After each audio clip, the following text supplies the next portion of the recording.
तो दोस्तों मैं पहुंच गया हूं अपने फ्रेंड जो हैं डॉक्टर रजनीश नारंग, जो सीनियर होम्योपैथिक फिजिशियन है हमारे विकासपुरी में। और जब जब मुझे ज़रूरत पड़ती है मैं इनके पास आता हूं, जब इनको मेरी ज़रूरत पड़ती है तो ये मेरे पास आते हैं।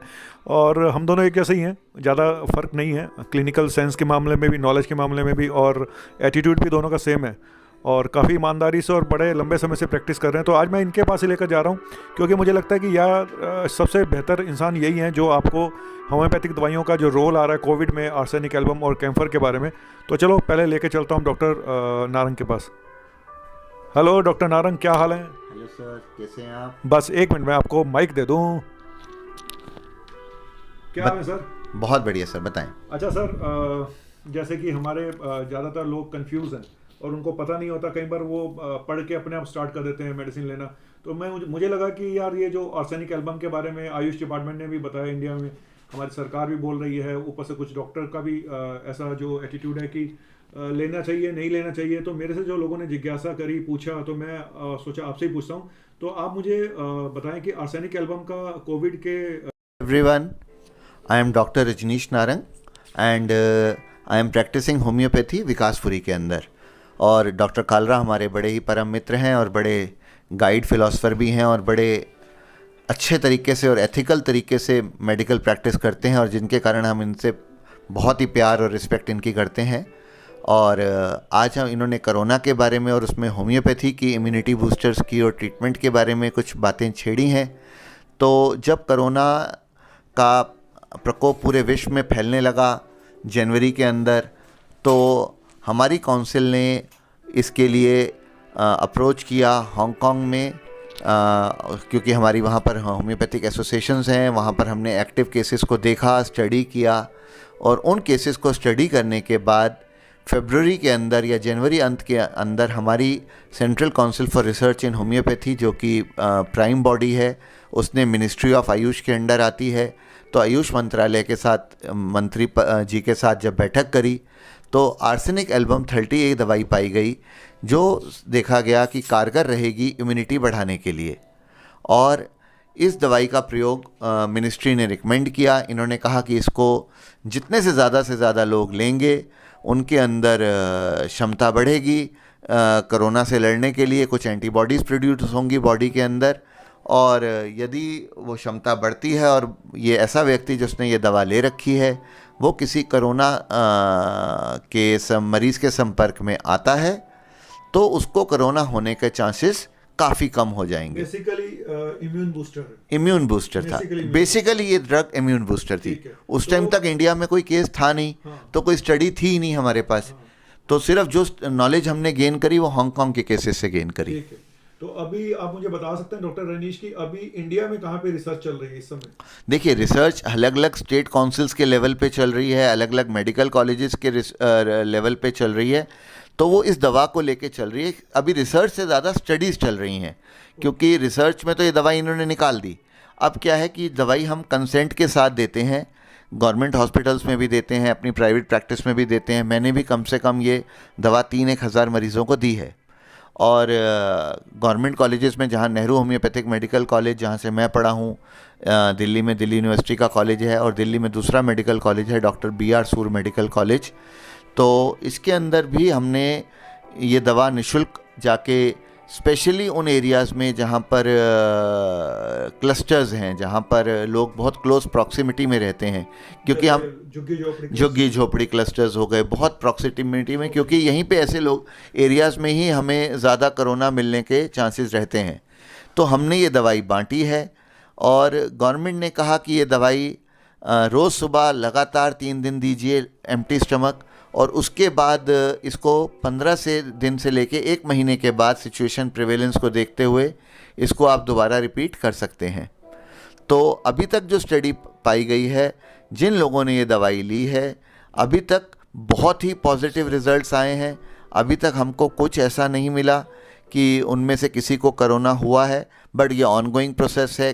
और क्योंकि पेशेंट्स के साथ सिंस इन क्लस्टर्स में जाके फॉलो करना बड़ा मुश्किल है, तो टेलीफोनिकली कंसल्ट कर रहे हैं, व्हाट्सएप के थ्रू उनसे फीडबैक ले रहे हैं। तो आपको ये लग रहा है कि हाँ इफेक्टिव है?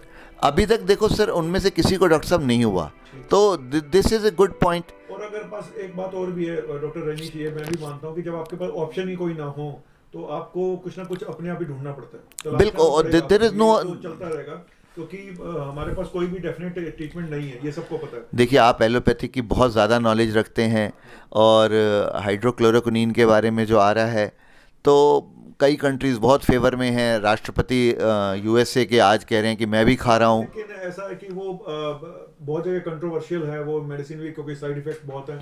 तो होम्योपैथिक में ये कहा जाता है कि होम्योपैथिक दवाइयों के साइड इफेक्ट काफ़ी कम होते हैं, तो उस हिसाब से चलो ठीक है, क्योंकि ये तो रिसर्च होंगी, आगे चल के पता चलेगा, लेकिन अभी फिलहाल हम क्या कर सकते हैं वो ज़्यादा इंपॉर्टेंट है तो ना? तो मुझे लगता है कि आर्सेनिक एल्बम आप दे रहे हैं, एक तो मुझे शॉर्ट में आप ये बताइए कि इसका डोज कितनी दिन तक देना होता है, और कब आप शुरू कर सकते हैं एक्सपोजर होने के, इमीडिएट या पहले से ही प्रिवेंटिव डोज, जो भी है इसकी डोज क्या है और इसका कोई साइड इफेक्ट है या नहीं है, बस। सर ऐसा है कि इसके लिए ना आपको ये कोई भी व्यक्ति एक्सपोजर हुआ है या नहीं हुआ, क्योंकि एक्सपोजर तो लगभग अब हिंदुस्तान में सबको सभी को हो रहा है। नहीं भी है तो होगा। हाँ, बिल्कुल, जिनको हो गया, नहीं हुआ तो भी होगा, बिल्कुल आप सही कह रहे हैं। तो इसको जितना जल्दी हो सके शुरू करें। हम ये रिकमेंड करते हैं कि ये सुबह भूखे पेट ली जाए, और हाँ बिल्कुल एम्प्टी स्टमक ली जाए, और इसको लगातार 3 दिन के लिए लिया जाए, बिना गैप नहीं आना चाहिए बीच में। अच्छा। और जिन एरियाज में प्रेवेलेंस ज़्यादा है वहाँ पर ये एवरी 15 डेज पे इसको दोबारा ये कोर्स 3 दिन का दोबारा कर लिया जाए। अच्छा। और जो एरियाज, जिन स्टेट्स की बात करते हैं जहाँ पर प्रेवेलेंस बहुत कम है, अंडमान निकोबार है या छत्तीसगढ़ है या गोवा है, तो ऐसी जगहों पे इसको 1 महीने के बाद भी रिपीट किया जा सकता है। But in red areas like Delhi तो हर 15 डेज पे इसको रिपीट। क्या इसका कोई प्रिकॉशंस है कि कुछ पेशेंट्स में नहीं दी जानी चाहिए, कोई ऐसा है? नहीं, ऐसा है कि अगर डायबिटिक पेशेंट है तो इसको पिल्स में ना लेके डाइल्यूशन फॉर्म में ले ले, ताकि अगर उसको किसी को शुगर वगैरह के लिए लगता है, ऑल्दो एक सिंगल डोज से। बाकी ये सब इट इज़ जीनस एपिडेमिकस, और जीनस एपिडेमिकस का मतलब यही है कि it is from top to bottom for everybody, irrespective of caste, creed, colour, religion, कोई भी ले सकता है। ठीक है। तो और ज़्यादा कॉस्टली भी नहीं है मेडिसिन? होम्योपैथी नहीं, बिल्कुल महंगी नहीं है। और सरकारी क्या कहते हैं, जितने भी हमारे डिस्पेंसरीज हैं, जितने भी हमारे हॉस्पिटल्स हैं, जितने भी हमारे मेडिकल सेंटर्स हैं, बिल्कुल गवर्नमेंट फ्री प्रोवाइड करा रही है। अच्छा। और जैसे किसी डिपार्टमेंट से रिक्वेस्ट आती है, जैसे पुलिस डिपार्टमेंट से आई या एमसीडी से आई या डीडीए से आई, तो अगर वहाँ से रिक्वेस्ट आती है तो हम पूरी की पूरी गवर्नमेंट हमको वहाँ पर फ्री कर रही है, और विद कंसेंट देते हैं। किसी के ऊपर वो नहीं है कि जो सबके ऊपर कोई मैंडेटरी है लेना, इट इज़ विद कंसेंट। और डॉक्टर नारंग, आपने बताया आर्सेनिक एल्बम के बारे में, एक और मेडिसिन है जो मैं बहुत कुछ टाइम से अभी जो लोग मेरे से पूछ रहे हैं, कैम्फर 1M के बारे में, तो इसके बारे में भी थोड़ा रोशनी डालें। क्या इसको भी लेना चाहिए या नहीं लेना चाहिए, या इसके कोई साइड इफ़ेक्ट हैं, या कौन से पेशेंट में ज़्यादा बेनिफिट करेगी? क्योंकि इसका भी नया है आर्सेनिक एल्बम, तो चलो आयुष डिपार्टमेंट ने रिकमेंड किया हुआ, लेकिन कैम्फर को क्या करें, इसके बारे में बड़ी जिज्ञासा है और लोग पूछ रहे हैं, और मैं इसके बारे में कुछ भी नहीं जानता हूँ क्योंकि मैं एलोपैथिक डॉक्टर हूँ। तो प्लीज़ मुझे कैम्फर के बारे में बताएं। कैम्फर बहुत ही अच्छी दवा है। इसका गैस्ट्रोइंटेस्टाइनल ट्रैक्ट, पेट के ऊपर, पेट की बीमारियों में बहुत अच्छा रिजल्ट मिलता है। और जब हमने ईरान से डाटा आने लगा, तो ईरान के अंदर जब कोविड का प्रकोप हुआ, तो हमने देखा कि वहाँ पर जो प्रॉब्लम आ रही है वो रेस्पिरेटरी ट्रैक्ट से ज़्यादा पेट में आ रही है। और वहाँ पर हमारे इंडिया के एक डॉक्टर हैं, डॉक्टर राजन संकरन, और उनके कुछ वहाँ पर स्टूडेंट्स हैं जो ईरान में हैं, उनके इंटर्न्स हैं जो ईरान में काम करते हैं। तो उन्होंने जब डॉक्टर राजन संकरन के साथ वहाँ का केस स्टडी डिस्कस किया, तो प्रीडोमिनेंटली पाया गया कि डायरिया बहुत इंपॉर्टेंट सिम्टम पे आ रहा है, और पेशेंट एकदम डायरिया से कोलैप्स कर रहा है, उसका बीपी फॉल कर रहा है, एक्सट्रीम प्रोस्ट्रेशन, वीकनेस, थकावट। और तब इन सब चीज़ों को देखते हुए कैम्फर 1M डॉक्टर राजन संकरन ने वहाँ पर दी, और एक ग्रुप ऑफ पेशेंट्स को दी गई, और उसके बहुत ही अच्छे परिणाम मिले।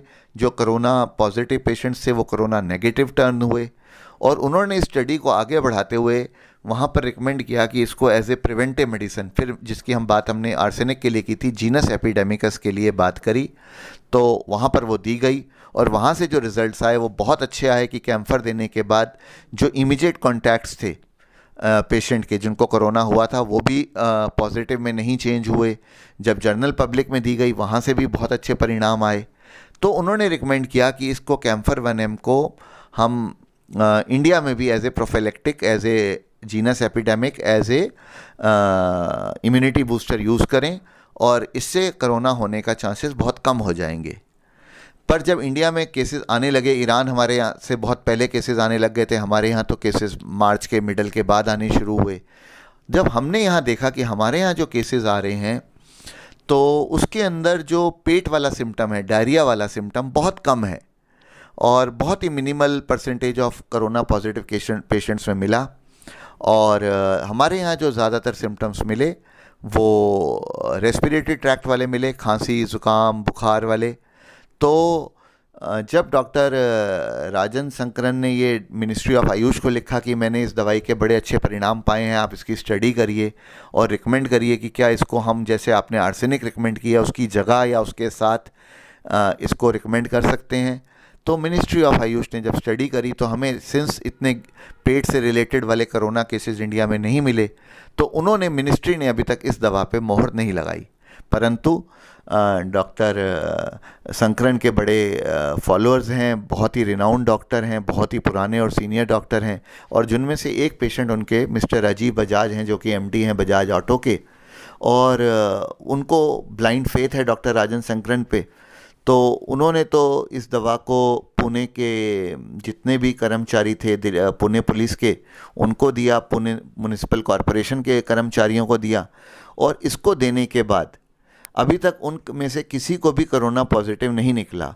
तो उन्होंने इस बेसिस पे डॉक्टर संकरन के कहने पे मिस्टर अजीब बजाज ने कहा कि यदि अगर गवर्नमेंट ऑफ इंडिया इसको अडॉप्ट करती है एज ए जीनस एपिडेमिकस, तो पूरे 130 करोड़ हिंदुस्तानियों को देने का जो खर्चा आएगा, चाहे 5 से 10 रुपये पर पर्सन, जो जाके 70-80 करोड़ जो भी बनेगा, 7-8 करोड़ रुपए जो भी बनेगा, तो जो भी कॉस्ट आएगी वो पूरी की पूरी वो बियर करने को बजाज ऑटो वाले तैयार हैं। तो आपको क्या लगता है, आपकी पर्सनल ओपिनियन क्या, कैम्फर 1M के बारे में क्या देनी चाहिए, क्या आप दे रहे हैं? देखो, पहले तो मैं आपको डोज बता देता हूँ ताकि जो लोग लेना चाहते हैं, जो डॉक्टर राजन संकरन को फॉलो करते हैं, राजीव बजाज एक बहुत बड़े इंडस्ट्रियलिस्ट हैं, तो उनका अपना ऑरा है, और कई बार हम हिंदुस्तान में ऑरा पे बहुत बिलीव करते हैं। तो यदि वो लेना चाहते हैं तो इसकी डोज़ उन्होंने जो रिकमेंड की है वो 4 गोली ब्रेकफास्ट के बाद, 4 गोली लंच के बाद, 4 गोली डिनर के बाद, लगातार 3 दिन। और यदि हो सके तो कच्चा लहसुन प्याज अवॉइड किया जा सके, अगर सब्ज़ी में भी अवॉइड किया जा सकता है तो अवॉइड किया जाए इन 3 दिनों के लिए। और यद्यपि लेना हो तो कम से कम दवाई से आधा घंटा आगे पीछे। मैं ये मानता हूँ कि मिनिस्ट्री ऑफ आयुष बहुत ही सक्षम मिनिस्ट्री है, उनके पास they have the best brains, they have more access to data than any other person. They are in collaborating with the treatment of corona by homeopathy with the ICMR and Medical Council of India के साथ भी वो काम कर रहे हैं। तो मैं मानता हूँ कि अभी तक जब उन्होंने मोहर नहीं लगाई इस ड्रग पे, तो अभी इसको रहन देते हैं, अभी आर्सेनिक पे रहते हैं, क्योंकि आर्सेनिक एल्बम 30 की पिक्चर ज़्यादा अच्छी मैच कर रही है। पहले से उनके जो प्रूव्ड हैं वो, आई मीन ये थोड़ा एक्सपेरिमेंटल अभी है। ये अभी ईरान में ठीक रहा होगा, पर इंडिया में अभी अलग थे वहाँ पर, और हाँ, ये पेट में काम ज़्यादा करती पेट में करती है, और अभी पेट के लक्षण इंडिया में नहीं मिल रहे, अभी लक्षण नहीं मिल रहे। ठीक है डॉक्टर रजनीश नारंग, आपने बहुत अच्छे ढंग से मुझे बताया, और मुझे भी यही लगता है कि शायद हम जो भी कर सकते हैं, चाहे वो होम्योपैथिक हो, चाहे नेचुरोपैथ हो, चाहे आयुर्वेदा हो, चाहे एलोपैथिक हो, सबको मिलके कोई ना कोई रास्ता निकालना पड़ेगा, क्योंकि हमारे पास रास्ता ही नहीं है। सबसे बड़ी यही बात है कि एक ब्लाइंड वायरस आ गया है जिसके बारे में हमें कुछ भी नहीं पता, एक अनजान सा कोई शख्स है जिसके बारे में हमें कुछ भी नहीं पता, तो सबको मिलके ही इसके खिलाफ लड़ना पड़ेगा।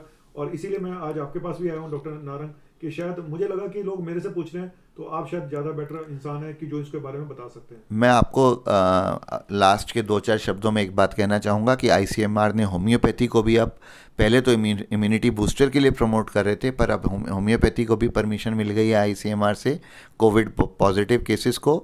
और जिस हॉस्पिटल से, जिस मेडिकल कॉलेज से मैं पढ़ा हूँ, नेहरू होम्योपैथिक मेडिकल कॉलेज को कोविड हॉस्पिटल बना दिया है, और जो लोग होम्योपैथिक ट्रीटमेंट से अपना कोरोना से वॉलंटरीली इलाज कराना चाहते हैं वो वहाँ पर करवा रहे हैं इस टाइम। ऑलरेडी वहाँ पेशेंट्स एडमिटेड हैं जिनको होम्योपैथिक ट्रीटमेंट दिया जा रहा है। एक नेमीनाथ मेडिकल कॉलेज है आगरा में, वहाँ पर डॉक्टर प्रदीप गुप्ता हैं, वो भी इसको ट्रीट कर रहे हैं और बिल्कुल ICMR की गाइडलाइंस के हिसाब से ट्रीट कर रहे हैं। 5 ड्रग्स का उन्होंने आगरा में अप्रूवल लिया है, जिसमें से आर्सेनिक एल्बम 30, जेलसीमियम 30, ब्राइनिया 30 और एंट्रिमटार्ट 30 और क्रोटेलस 30। पर ये दवाइयाँ बिल्कुल आप अपने आप यूज़ नहीं करेंगे। कोई भी दवा बिना डॉक्टर के जानकारी के, डॉक्टर से पूछे बगैर सेल्फ मेडिकेशन नहीं करेंगे। जैसे के लिए SCQ के लिए कहा जा रहा है या ये हाइड्रोक्लोरोक्विनीन के लिए, कि खुद यूज़ करने से उल्टा आपको नुकसान भी हो सकता है। तो अभी तक सिर्फ आर्सेनिक एल्बम 30 के लिए ही मिनिस्ट्री ने बोला है। तो मैं कहूँगा कि उसके सिवाय जितनी भी बातें आ रही हैं, आप अपने डॉक्टर से मिलें, अगर उनकी राय है तो बिल्कुल आगे बढ़ें, नहीं तो अभी मिनिस्ट्री की गाइडलाइंस को फॉलो करें बस। And wishing you all the best for the fight against corona.